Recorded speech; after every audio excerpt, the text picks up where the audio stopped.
Você está viajando por outra dimensão, um lugar não apenas da visão e do som, mas também da mente. Uma jornada em uma terra maravilhosa, cujos limites são os da fantasia. Sua próxima parada, além da imaginação.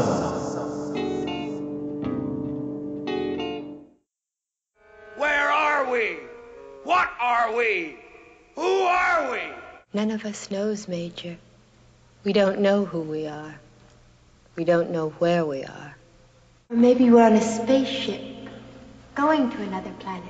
Maybe we're all insane.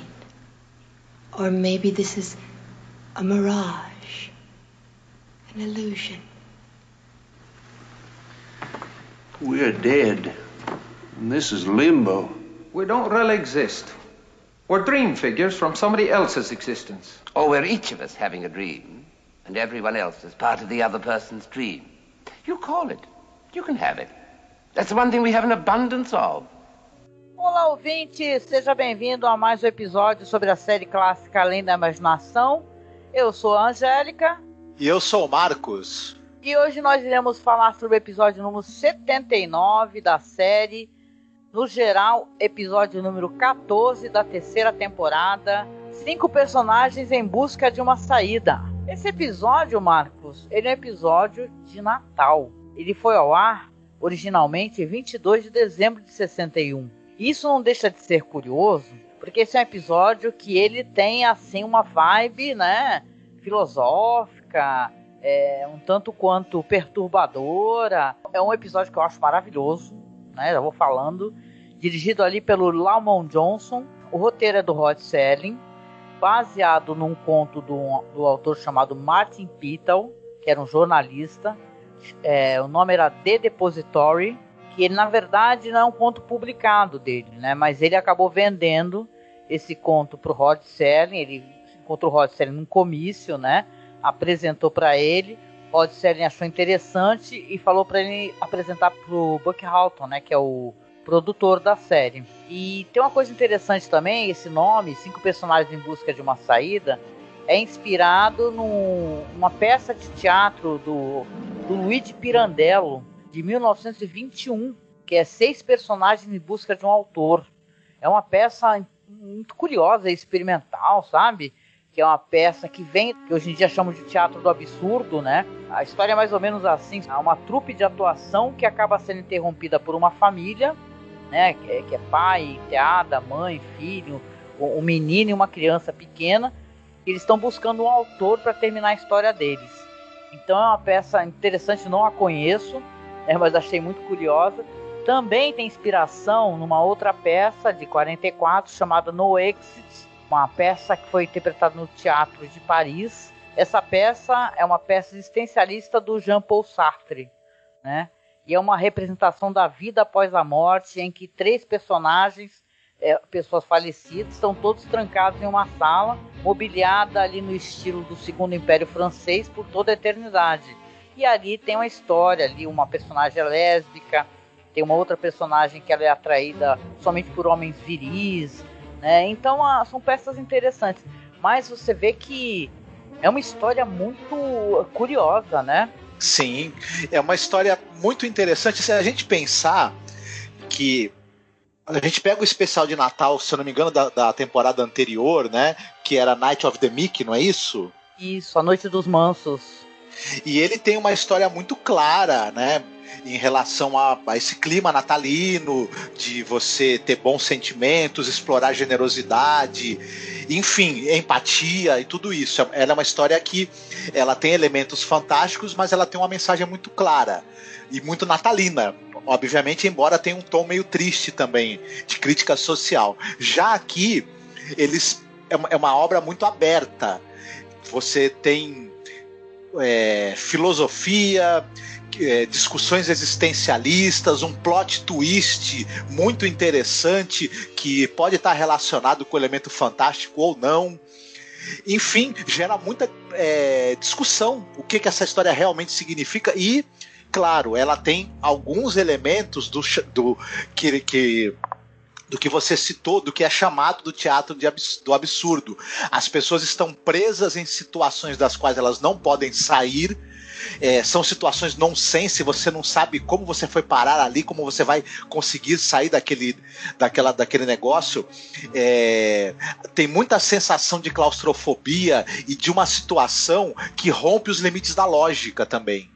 E como o ser humano, né, que é um ser racional e vive uma vida mais ou menos controlada, se vê diante de absurdos que são quebras da lógica, inversão total do que é a realidade. Como é que fica o ser humano nisso? Isso ajuda a levantar questões que discutem o que é a condição humana, né? E é justamente... E não dá... Ela levanta questões sem responder. Quem tem que responder é o público. E é muito... O que esse episódio pretende, isso é muito corajoso, inclusive para a TV dos anos 60, né? A TV do horário nobre. Nossa, e você tem uma total quebra assim de expectativa, né? Pois é, como você falou, no outro ano foi um episódio de Natal, cheio de sentimentos maravilhosos, o homem que sonha em poder ajudar a comunidade dele, e magicamente começam a sair presentes do saco, né? Que era um saco com latinhas, que era jogado no chão, porém... Aquele saco mágico faz com que ele consiga presentear as pessoas, né? Isso é muito bonito, né? Até no final, inclusive a gente falou até do remake, né? É muito bonito o episódio. Esse episódio ele deixa, na verdade, uma angústia, né? E se você para pensar no que o Rod Serling fala no começo e pensar na época que a gente está vivendo, pandemia e tudo, nossa, gente, eu até uso esse GIF, já publiquei ele várias vezes na internet. Que o Rod Serling tá falando uma frase assim, sem lógica, sem razão, sem explicação, apenas um pesadelo prolongado em que o medo, a solidão e o inexplicável caminho de mãos dadas pelas sombras. É muito, né? Essa introdução do Rod Serling, né? Tá muito... Quando você... Até se você tirar toda essa questão de teatro do absurdo, Samuel Beckett, Esperando Godot e tal, você consegue assistir o episódio porque os personagens são absolutamente encantadores e todos os diálogos, né? Eles são inacreditáveis, porque falam que esse conto aí do Marvin Pitel, The Depository, ele era um conto curto. Diz que o Rod Serling colocou várias frases inteiras, assim. Ele fez uma adaptação primorosa, sabe, do conto dele. O Serling, o forte dele eram os diálogos, né? Sim. As falas dos personagens nos episódios de Além da Imaginação são memoráveis, maravilhosamente bem escritas, elas são muito evocativas, são muito preenchidas de significado, questionam a natureza humana o tempo todo. E se você pensar, se a gente for pensar, a própria natureza da série Twilight Zone tem a ver com muito essa questão do absurdo. Ela coloca realmente as pessoas diante de situações fantásticas, situações que fogem completamente da realidade, e se elas têm esse lado da diversão, da fantasia, por outro lado, elas também sempre colocam algumas questões ali da condição humana. Sempre foi o norte do Rod Serling, né? Até isso diferencia um pouco ele dessa coisa, porque o teatro do absurdo, ele era muito desconstruído também. Ele queria desmontar o sentido das coisas. O Serling, ele ainda está ligado a uma busca, uma investigação sobre qual é o sentido da vida humana, né? E isso está presente no episódio. Os diálogos, eles são menos calcados num absurdo, numa desconstrução, e mais mesmo nas pessoas presas num dilema que elas têm que resolver, né? Isso é muito interessante, mas a gente vai falar um pouco mais sobre isso depois da sinopse, depois da gente falar do que se trata o episódio, na verdade, né? Sim, sim. Olha só, tem uma coisa interessante para você que está nos acompanhando. Você provavelmente já escutou falar que o filme Kubo, ele é inspirado nesse episódio da série. E é verdade isso, né? Tem até uns outros filmes. Tem o Fermatis Rum, de 2007, que é um filme espanhol também, que é questão de matemática. O Kubo é um filme de 97. E é engraçado que eu fiz a revisão dia desses. Eu peguei, tem esse Pluto TV, que aliás recomendo, gente, que é muito legal. Tem vários filmes de terror, você não precisa fazer cadastro, fazer login, fazer nada, e você consegue acessar uma quantidade legal que os caras têm de filmes de terror, de diversos gêneros, sabe? Então é interessante, vale a pena. Mas este filme, na revisão, ele ganha muitíssimo. É um filme inacreditável, que é justamente que gira ali em torno de 5 pessoas em um lugar surreal, que é na forma de um cubo, que chegaram ali, né? E não sabem como chegaram ali. Só que eles precisam descobrir como precisam escapar. E você vai ter, inclusive, vai poder analisar a personalidade deles, o que eles são capazes de fazer para poder sobreviver. Então a gente vai falar um pouquinho mais sobre isso, mas olha... E é interessante também, né, Marcos? Vale a pena colocar aqui também que recentemente teve aquele filme que estava na Netflix, O Poço, que eu acho que tem uma pegada muitíssimo parecida, com a diferença que você escolhe estar naquele local, né? Porém, ali uma coisa de sentimento de solidariedade e empatia, né? Que disso depende você se alimentar, né? A gente vai falar um pouquinho mais também sobre isso depois. Mas olha só, esse episódio, gente, um episódio que saiu em 61 para televisão, ele é absolutamente ousado, né?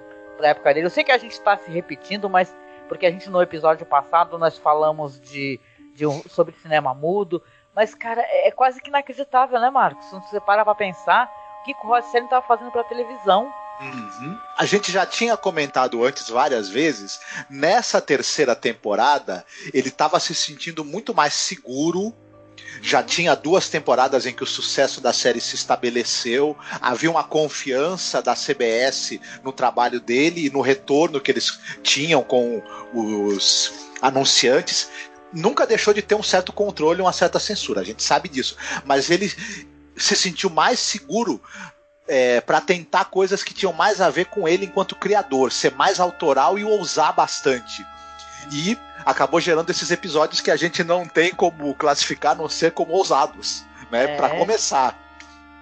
Porque você está apostando primeiramente na inteligência do público, né? Isso é muito legal, né? Você vai ter as personalidades das pessoas conversando e elas tentando, na verdade, ter um desfecho para aquela dúvida que elas têm, por que elas estão ali, né? Mas vamos falar sobre isso. Esse episódio também tem uma coisa interessante.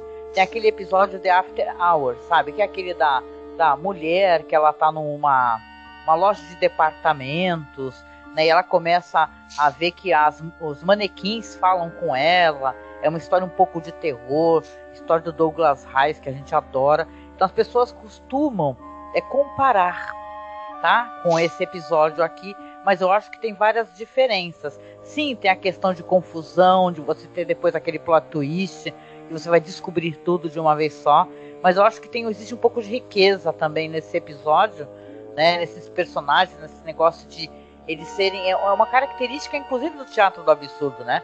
Você vai ter ali o palhaço, o vagabundo, a dançarina de balé, o tocador de gaita, e aí chega o major do exército por último. Então é interessante, né? Você ter 5 personalidades improváveis assim que vão se encontrar, né? E elas têm já um background, né? Que elas não recordam totalmente, né? Mas é interessante que vai ser colocado ali pelo espectador. Sim, como você mesma falou, você tem essa coisa dos personagens que são meio que eles trabalham em cima de estereótipos e de certa maneira você tem um pouco disso. Você tem a bailarina que ela é doce, né? Delicada, você tem o major que é um cara muito proativo e com um senso de liderança, você tem o palhaço que ele questiona tudo, tira sarro de tudo, ironiza tudo, você tem o vagabundo que é um cara que tá ali tem uma aceitação, né? Ele é um cara resiliente que aceita o destino com uma certa facilidade, né? E você tem o tocador de gaita de fole, que é um cara assim, ele também aceita as coisas, mas ele meio que tá tão deslocado, né? Ele não sabe, que ele segue o fluxo das coisas ali, né?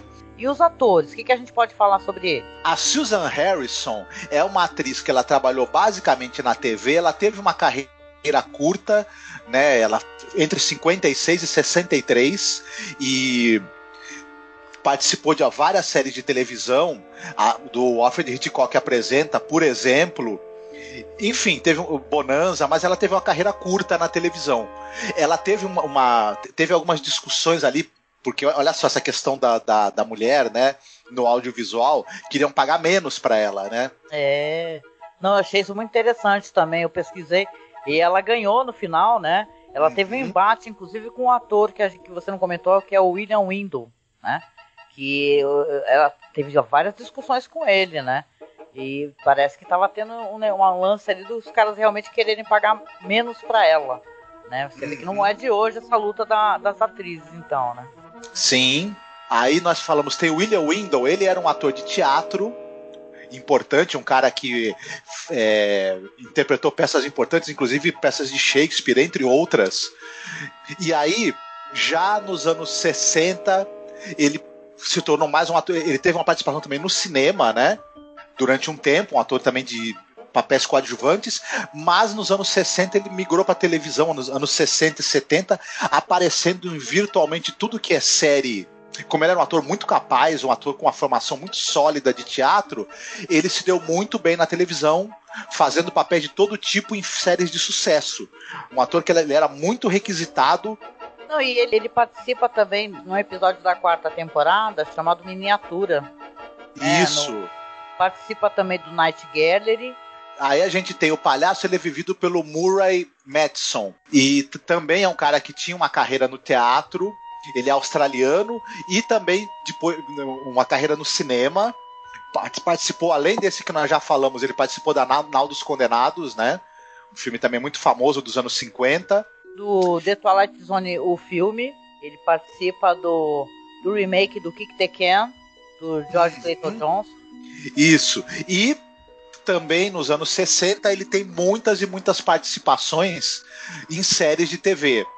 Nos anos 60, 70, 80, enfim, ele tem participação nas Panteras, por exemplo, Havaí 5-0, só para citar, né, séries que são famosas e que passaram na televisão brasileira, inclusive. Né? Ele participou da série do Agente da Uncle e depois no spin-off A Garota da Uncle, por exemplo. Eu acho que o personagem dele, né, que é o do palhaço, é um dos personagens mais fantásticos assim, do episódio.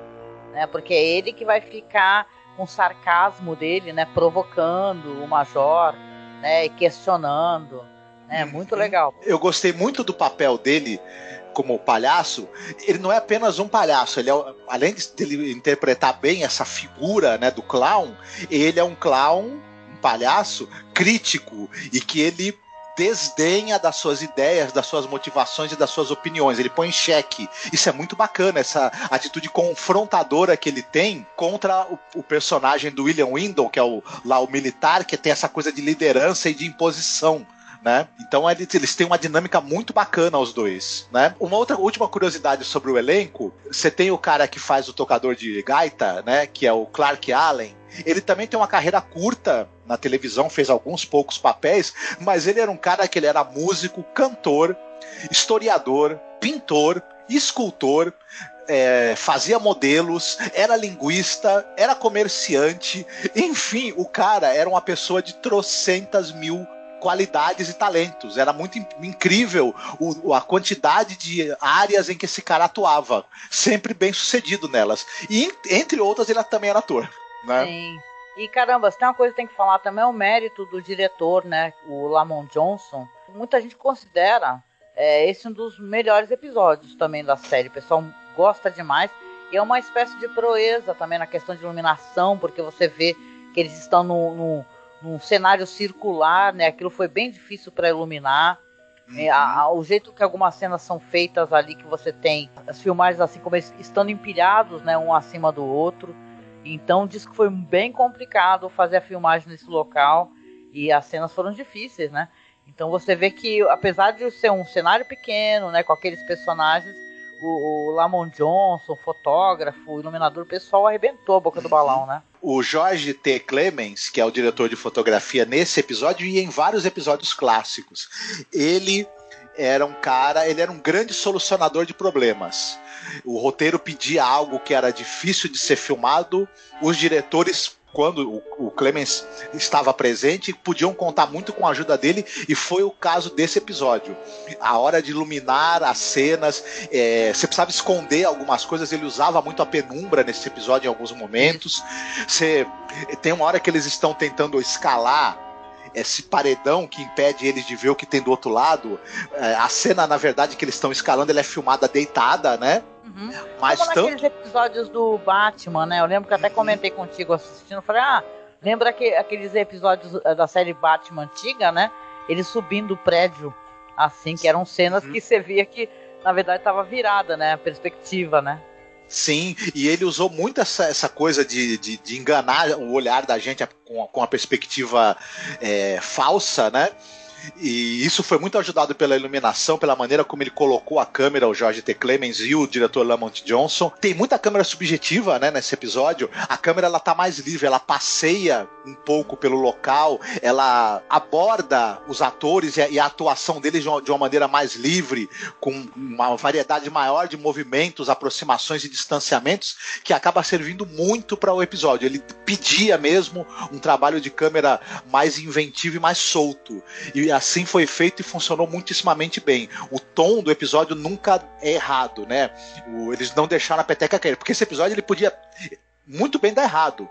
Se as atuações não tivessem nos trinques e toda a linguagem usada no episódio, a linguagem audiovisual, não encaixasse direitinho, poderia gerar humor involuntário, cair no ridículo ou entediar o público, mas o episódio ele mantém uma outra coisa interessante da gente falar. Ao mesmo tempo em que os diálogos geram questões de discussões filosóficas, questões sobre a natureza humana, sobre a condição humana, o suspense, que a gente quer saber o que vai acontecer, o que tem por trás desse muro, né, desse local onde eles estão presos, se eles vão conseguir sair ou não, esse suspense é mantido até o último momento, onde você vai ter o tal plot twist que a gente vai falar mais pra frente. Então o episódio funciona muito bem nesses dois níveis. Mantém a nossa atenção e a nossa expectativa para o que vai acontecer e mantém a gente também muito interessado na discussão sobre a natureza humana que os diálogos trazem. E isso é ajudado também pela atuação, principalmente dos três atores que a gente falou, que tem mais tempo de tela, que é a bailarina, o major e o palhaço. Tá certo, né? Hoje é a minha vez de falar a sinopse, né? Vamos lá. Nós temos, então, um major uniformizado do exército americano. Ele acorda e ele se encontra preso dentro de um grande cilindro de metal, onde ele vai encontrar um vagabundo, uma dançarina de balé, um gaiteiro, né? Coloca-se aqui um gaiteiro, mas é um tocador de gaita de foles, e um palhaço, que ironicamente parece ser o único entre todos que está raciocinando mais. Todos eles têm diferentes teorias sobre a sua presença ali, embora admitam que nenhuma delas seja realista. Eles também não se lembram de quem são ou de como caíram nessa armadilha e não parecem ter necessidade de comida ou água. O major, sendo a última pessoa a chegar, é o mais determinado a escapar. E ele é informado de que não há como romper ou escalar o cilindro. Por fim, ele vai sugerir um plano para escapar. Formar uma torre de pessoas, cada um sobre os ombros da outra. No entanto, a dançarina no topo da torre ainda está alguns centímetros abaixo do topo do cilindro. E um som alto e estridente sacode o cilindro de tempos em tempos e vai jogar todos os 5 ao chão. Então você tem mais ou menos do que se trata, de uma maneira muito básica, né? A história. Claro que isso tudo, grandes diálogos ali sobre a vida, sobre quem eles são, por que eles estão ali, né? As brincadeiras do palhaço, né? Como o Marcos mesmo estava falando, né?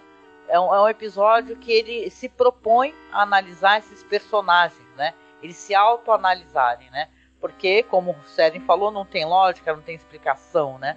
É apenas um pesadelo prolongado, eles não sabem quanto tempo estão ali, e só tem uma certeza: de tempos em tempos o sino vai tocar e tudo vai tremer. Uhum. Exatamente. A gente fica nessa. É angustiante até certo ponto a dúvida que toma conta da gente sobre o que vai ser o destino dessas pessoas, né? Quem os colocou ali, por que eles estão ali, eles vão conseguir sair dessa situação ou não, mas isso é a vida, né? A gente sempre se pergunta, por que eu estou fazendo aqui, né? Quem me colocou nessa vida que eu tenho, por que eu fiz essas escolhas, eu consigo sair da minha vida, ter outra vida se eu quiser ou não? Para mim, as perguntas que são feitas nesse episódio, nenhuma delas é muito estranha. Todo mundo vai fazer essas perguntas para si mesmo em algum momento da sua existência, né? Os personagens, eles estão numa situação que geralmente todos nós estamos, né? Volta e meia preso em situações que a gente não pode controlar e não pode sequer compreender, né? É por isso que é interessante assistir esse episódio numa época como essa, né? Porque nós estamos presos, inclusive, numa situação assim. A gente está vendo o mundo cada vez mais refém, por exemplo, da pandemia, né? E a gente está preso também, ou deveríamos estar, né? Se pudéssemos, né? Já que, não sei vocês, eu sou uma pessoa que trabalha, eu saio para trabalhar. É uma história também sobre desesperança, né? Quando a gente vai falar sobre o final, mas é uma história sobre isso. Então é interessante, né, ele colocar uma história como essa, né, no episódio de Natal. E chega a ser melancólico, né, aquele personagem da bailarina. Eu lembro do Major também, quando ele fala assim, todas as coisas que ele fica sugerindo, eles já tentaram. Mesmo eles não tendo noção de quanto tempo eles estão ali, eles sabem que já tentaram tudo, né? Então é por isso que o palhaço fica instigando ele, falando pra ele, sério que você vai fazer isso? Você acha que nós não fizemos, né? É tipo assim, né? Aquele gênio. Você acha que nós não tentamos fazer isso? O Serling propôs essa reflexão, né? Filosófica, né? Sobre a questão humana, né? Sobre o sentido da vida.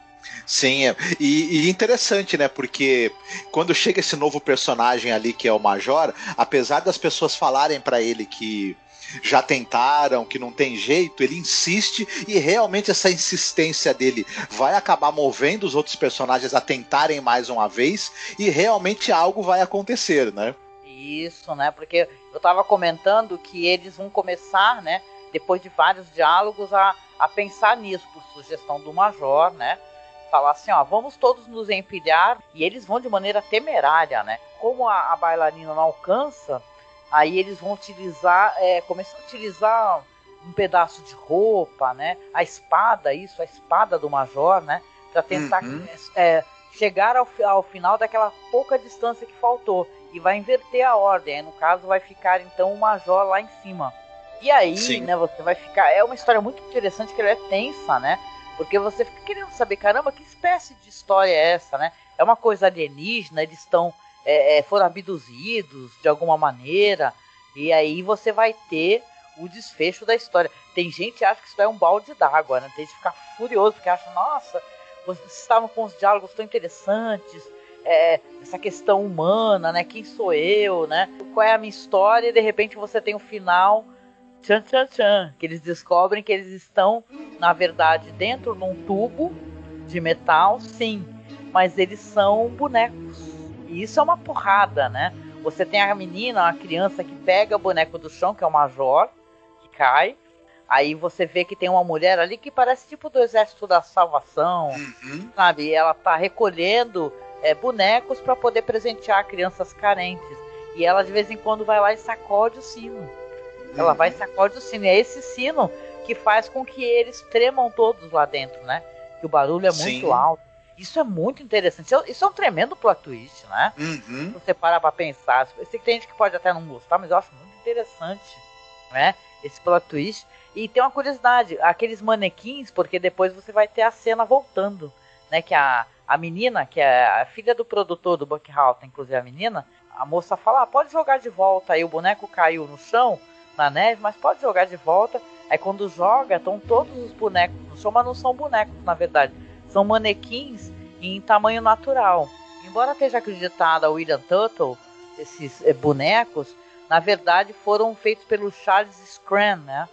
Que ele que construiu aquelas máscaras do The After Hours, né? E tal, tem aquelas fotos. Então você vê que são manequins, né? Que mandaram fazer justamente para ser bem parecidos com os atores, né? Cena. Então você tem aqueles personagens que são bonecos, que na verdade são manequins de tamanho natural. Então isso é mó legal, né? Uma coisa mó interessante. É um final totalmente, ou seja, eles vão continuar revivendo a mesma situação até o próximo boneco, né? Cair naquele tubo, enquanto ninguém for pra mão das crianças. É um Toy Story do horror, cara. Sim. Se a gente for pensar nisso, talvez de maneira distante, mas influenciou Toy Story, né? E se a gente for pensar, Toy Story indiretamente é influenciado pelo teatro do absurdo. Olha só. Tá pensando o quê, né? Quando você vai pesquisar. Mas é muito curioso esse final e você sabe e você entende, porque você já teve toda essa trajetória deles, que eles vão continuar ali, né? Por quanto tempo eles não sabem, porque eles não fazem a mínima ideia, até o próximo talvez chegar e começar a falar, vamos fugir, né? Ficar que nem o Major, desesperado, vamos fazer alguma coisa, por que vocês estão assim parados? Né? Então é um episódio muito interessante, gente, é realmente instigante. Eu mesmo não me sinto nem preparada para falar muito sobre o teatro do absurdo, apesar da gente conhecer um pouco disso, porque bem ou mal a gente falou já sobre Fernando Arrabal. O Fernando Arrabal, o Alejandro Jodorowsky, então a gente conhece um pouco dos trabalhos desses diretores, desses autores, e você acaba tendo você acaba conhecendo um pouquinho mais sobre isso, entendendo como é que funciona a dinâmica, né? Eu gostei demais. Eu também. E, na sua opinião, qual seria o ponto alto ou algum ponto baixo que o episódio tenha?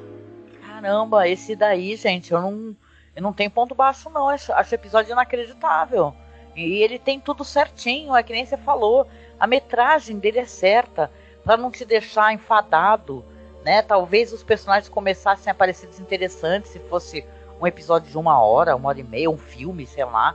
Tanto que para filme depois surgiram coisas que são provenientes dessa espécie de material aqui, que sim, aí souberam explorar por mais tempo, colocando outras temáticas, o terror, né? Então, eu acho fascinante, para mim não tem ponto baixo. E você? O que você achou? Tem ponto alto, baixo? Eu acho que eu gostei de tudo, não vou colocar nenhum ponto baixo, mas o ponto alto para mim são os diálogos, que o Rod Serling inseriu na história original. E deu uma outra dimensão, né, para esse conto. Gostei demais também. O Murray Matheson, né, que faz o palhaço, ele dá um show de interpretação. Muito bom episódio. E aí, a gente tem uma recomendação de filme ou série para o nosso ouvinte querido aqui, para ele pegar um material também interessante para assistir?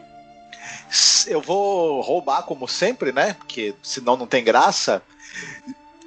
A gente falou rapidamente sobre essa coisa da influência do teatro do absurdo e um movimento próximo, né, meio que derivado e meio que irmão do teatro do absurdo é o movimento Pânico, do qual fazem parte o Fernando Arrabal, como você falou, o Roland Topor e o Alejandro Jodorowsky. Nós temos no nosso querido site 2 podcasts, o número 53 é sobre os filmes do Fernando Arrabal, e o número 28 é sobre os filmes do Alejandro Jodorowsky. Não deixem de escutar. Fizemos esses 2 podcasts com muito carinho, porque são 2 autores que a gente gosta demais, 2 diretores que a gente tem muita admiração e que eles têm um trabalho interessantíssimo e muito fora da curva. Então, eu convido vocês a escutarem esses 2 podcasts e, se vocês se interessarem, assistirem aos filmes desses caras, que vai ser uma experiência para vocês não saírem os mesmos, com certeza. Eu posso dizer tranquilamente que os filmes do Jodorowsky mudaram a minha vida e a minha perspectiva em relação ao cinema, sabe? São desafiadores, assim, não é que é cabeçudo, sabe? Mas te impele a uma reflexão, sabe? Isso é muito legal, sobre violência, sobre o que é o mundo. E são emocionantes, né, Jodorowsky. A gente gravou também, porque nós temos amizade com o pessoal do Pod Trash, nós gravamos sobre o Santa Sangre, do Jodorowsky, lá, que é um dos filmes sensacionalmente lindos do Jodorowsky, assim, que fala sobre artista circense, sobre diálogo, violência. São filmes bem, né, Marcos, bem legais. Uhum. Para completar, toda essa estética do absurdo, que é explorada também nesse episódio, um dos grandes influenciadores do teatro do absurdo também, do chamado teatro do absurdo, é a literatura do Franz Kafka. Mas eu não vou indicar nada do Kafka. Para mim, no cinema, quem conseguiu chegar muito perto do efeito que esse teatro do absurdo tem no público, no cinema, para mim, é o Andrzej Zulawski, num filme específico chamado A Terça Parte da Noite. É um filme absolutamente terrível, sobre um homem preso numa situação que parece não ter saída, apesar dele buscar desesperadamente sair dessa roda viva em que ele entra, né? E meio que a realidade também está alterada, o espaço, o tempo, e enfim, é um filme muito interessante, muito perturbador. Ele tem completo no YouTube com legenda, tá? Para quem quiser assistir, tá fácil ter o acesso. É uma experiência perturbadora, mas que vale muito a pena. Ah, muito legal, muito legal. Eu vou me manter firme aqui ao que eu tinha falado antes.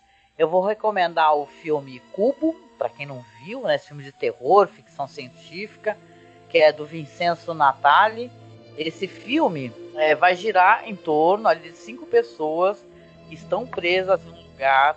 É um lugar bizarro, surreal, em forma de cubo. Não sabe como chegaram lá. Elas acabam tentando escapar e acabam descobrindo que, na verdade, tem mais de 17 mil cubos. E cada um deles tem armadilhas potencialmente letais. Esse é um filme que tem a questão da matemática, tanto que mais pra frente vai ter esse filme espanhol também, que é o Quarto de Fermat, né, de 2007. E também vai ter a questão da matemática, mas eu acho que o cubo... Não assisti ainda esse filme espanhol. Recomendação do nosso amigo Douglas, viu? Quer dizer que deve ser interessante com toda certeza, mas eu não vi ainda, mas parece que é uma coisa mais de matemática. O Cubo aqui de 97 ele tem a matemática, porque tem uma personagem que ela vai descobrir que através da matemática eles conseguem percorrer esses espaços, aí tentar descobrir quais são os quartos que são mais perigosos, né? Quais são os cubos mais perigosos. E tem uma curiosidade, isso eu não sabia, achei tão interessante, né? O filme ele fala de isolamento, de claustrofobia. Esse filme Cubo, ele está relacionado a esses sistemas prisionais, né? Penitenciários no mundo inteiro. E os personagens, Marcos, eu não sabia disso, eles têm nomes de prisão. Sabia disso? Eu não sabia. Interessante. Eu achei maravilhoso quando eu descobri. Tem um personagem que é chamado Kazan, que é um moleque que é meio tem um problema lá, não sei se é deficiente. E diz que é o nome de uma prisão na Rússia, que era justamente para prisioneiros com problemas de saúde mental. Tem um personagem que é o René, que é uma espécie de mentor, né? Que é o nome de uma prisão na França, que foi pioneira em muitas das políticas carcerárias. Tem um personagem Quentin, que é o detetive, que é o nome de uma prisão conhecida por sua brutalidade. Tem a personagem Holloway, que é o nome de uma prisão feminina na Inglaterra. Tem o Alderson, que também é o nome de uma prisão onde isolamento é uma punição comum. Tem um personagem Leavenworth também, que remete a um conjunto de regras matemáticas, chamada Living, né? E uma prisão que pertence ao mundo corporativo Worth, né? O cara que é contratado ali como arquiteto, né? Então é um filme sensacional. Se você já assistiu, recomendo que você faça a revisão, porque vale muito a pena, gente. Ele é realmente mencionado ali como um filme que foi inspirado nesse episódio da imaginação. Então, e tem outra curiosidade também rapidinho, que tudo na verdade foi filmado num cubo apenas. Só que o que os caras fizeram para dar a impressão que eram outros locais? Eles ficavam movendo, né, a porta, mudando o lado da porta, mudando as cores também, né? Então na verdade é tudo um cubo só. Pois é, esperto também, né? Uma maneira esperta de acabar gastando menos para ter o efeito que você quer, né? Exatamente, muito bom. E claro, o filme O Poço também, gente. Quem quiser assistir, e eu adorei esse filme. Eu sei que como causou muito hype, né? Tem gente que não gosta, né? Fala assim. Eu acho que tem gente que não gosta das coisas quando causa hype, na verdade, porque o filme é muito bom, né? Então, é de um diretor chamado Galder Gastelurrutia, né? Então é um filme que está disponível na Netflix e ele é cheio de significados e muito interessante, tá? Então é isso, gente. A gente vem chegando aqui no final de mais um podcast. Então dessa vez eu vou escolher a música, e a música que eu escolho é Home by the Sea, do Genesis. É uma música que tem esse negócio de você não saber o que está acontecendo, onde você está. Então tem a confusão, né? Então vale a pena. É uma música que é muito legal, né? Genesis é muito bom. Então vale a pena escutá-la aí no nosso MP3, que fica disponível lá no nosso site, tá? masmorracine.com.br. Curtam aí. A gente chega ao final de mais um podcast agradecendo a sua presença, por nos acompanhar nessa revisão da série clássica Além da Imaginação. Deixo para vocês aqui os nossos links da nossa página no Facebook, @masmorracine, a nossa página de fotos da série clássica, que é The Twilight Zone Behind the Scenes. Estão todos os links aí dentro da publicação. Nosso perfil no Twitter, que é @masmorra_cast. No Instagram, nós temos o perfil @masmorracine, com curadoria do nosso amigo William Funchal. Então não deixe de seguir a gente no Instagram. Nós temos também o nosso perfil de colaboração. Se você puder nos ajudar, seja nosso padrinho ou madrinha, acessando o Padrim ou Colabore Aí, e ajude para que o nosso trabalho continue nessa internet, falando sobre a série, falando sobre material interessante. E a gente vai ficando por aqui, deixando um abraço para você, se cuide, e a gente se encontra no próximo episódio sobre a série Além da Imaginação. Fiquem bem. Beijo, tchau.